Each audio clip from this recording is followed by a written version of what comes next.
Hi, this is the Body NX from the Candid Frame, and welcome to the Candid Frame YouTube channel.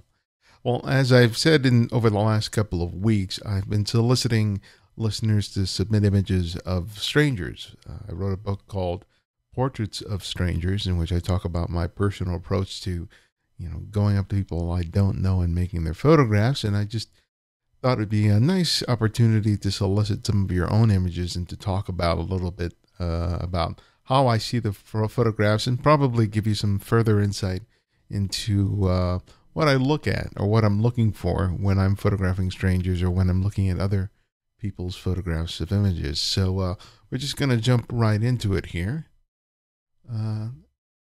Got this image here by Ugo Say. This looks like it was shot in Florence. I didn't read. I just picked the image and I didn't even read the note here. It's actually in Venice, so I'm not too far off.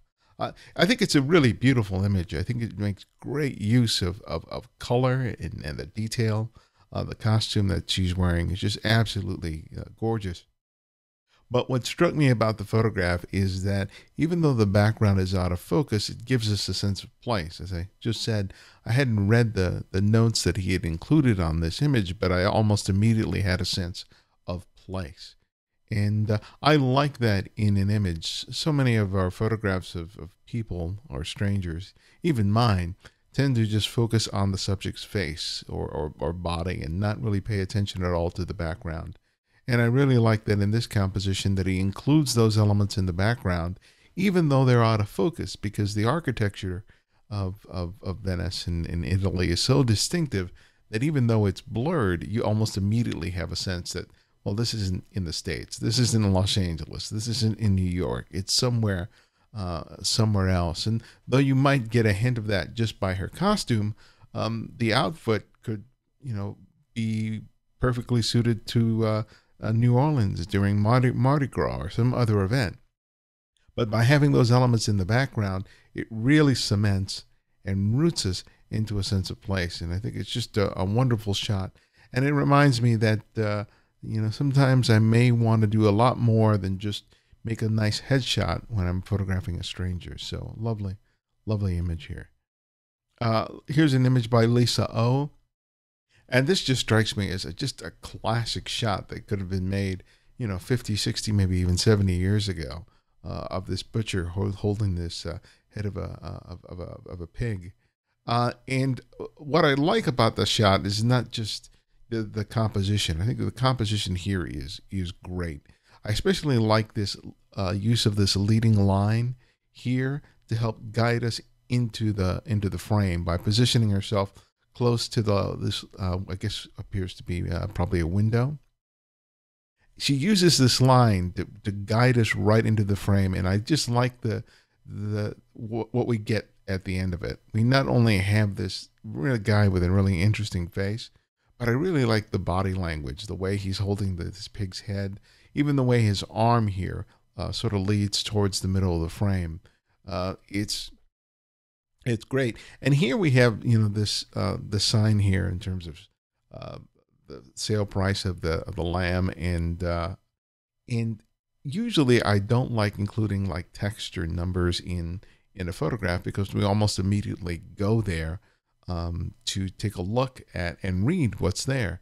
But in this context, it really is rooted in this sense of place. We're in a butcher shop. So of course, this information is going to be on the wall somewhere, and it becomes an integral part of the photograph. And it's not an issue for me. In fact, when I look at older images made in shops, I'm often looking at the prices, like in restaurants or in butcher shops, just to see how much things were back in the day.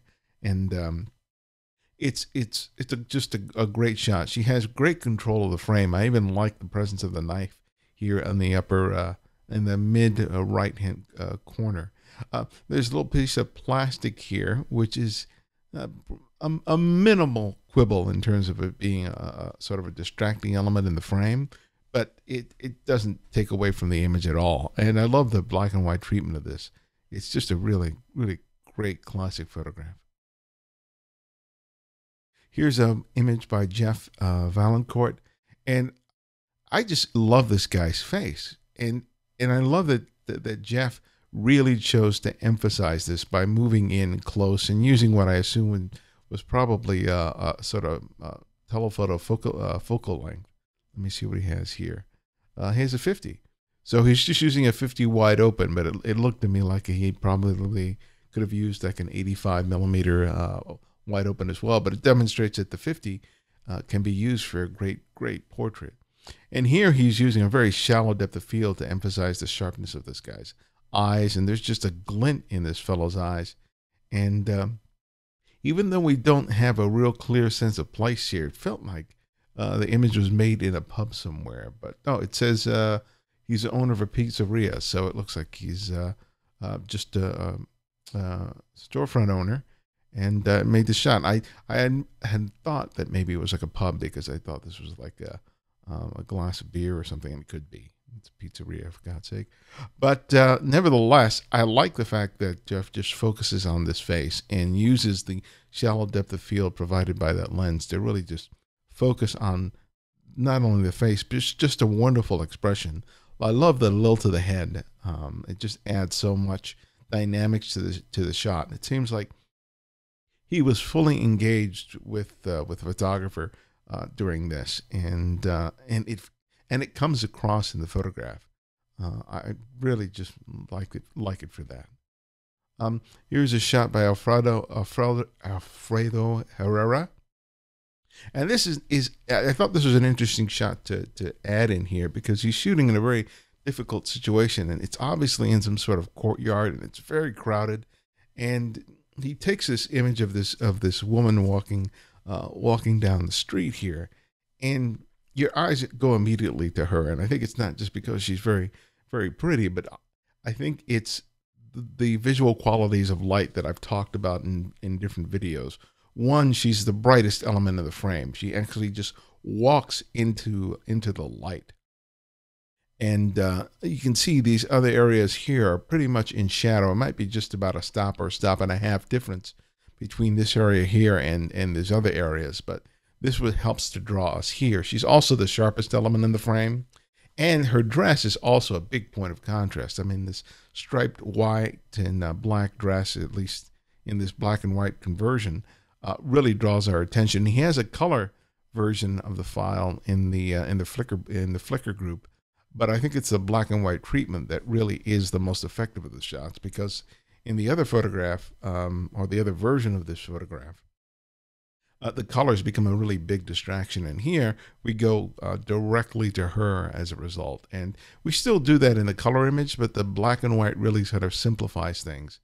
But it really kind of demonstrates how important it is to be aware of light, contrast, of sharpness, and pattern, in how those can draw our eye. That if you haven't seen it, that video that I did on the 5 visual draws will really help you in terms of getting a sense of how you can use that to make stronger photographs. And I'll have a link for that in the show notes. Here's a great shot by Michael Hyatt of this wrestler who appears to have just won his bout, and it's just a great shot. I mean, this guy's just has his arms upraised into the air, and he's just celebrating his victory while his opponent is struggling to lift himself up from the ground.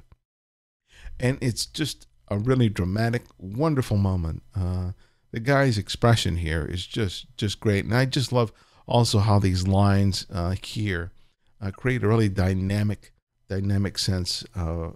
Will add a dynamic element to the shot, and of course the fact that the clouds. It's as if he's opening up the clouds to reveal the sun in his gesture. It's just great stuff.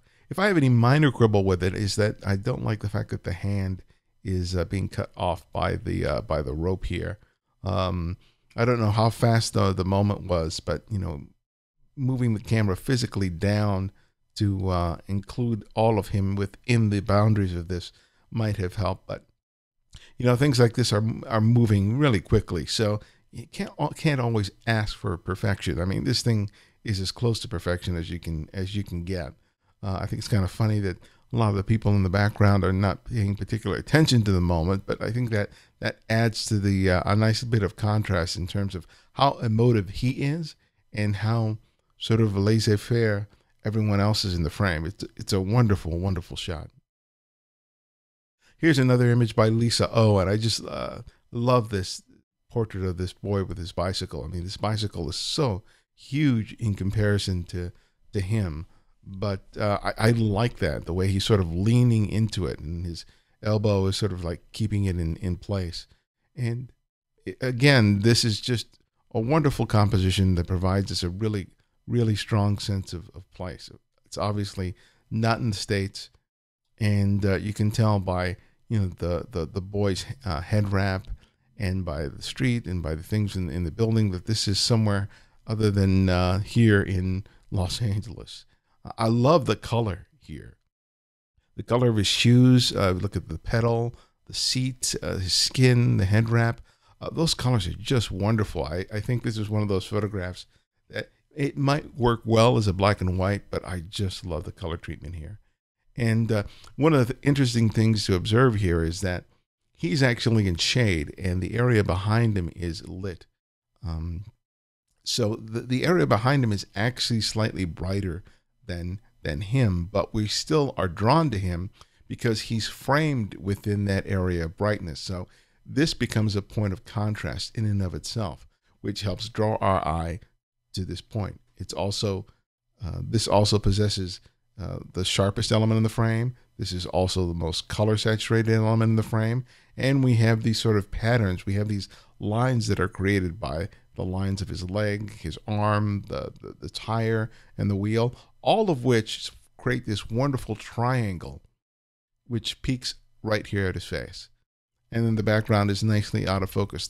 So though these elements here are slightly brighter than him, and like I said in another video, we are often drawn to the brightest element in the frame, the way the composition is created, that brightness is taken advantage because he's framed in between the brightness, creating this point of contrast. And we're also just led to the center of the frame as a result of this sort of framing device of the brightness around his face. And she nailed the exposure, which is really, really critical here. It's an awesome, awesome shot. I really love this photograph. Here's this photograph by Jason T. And look what I just said about brightness and contrast in this shot.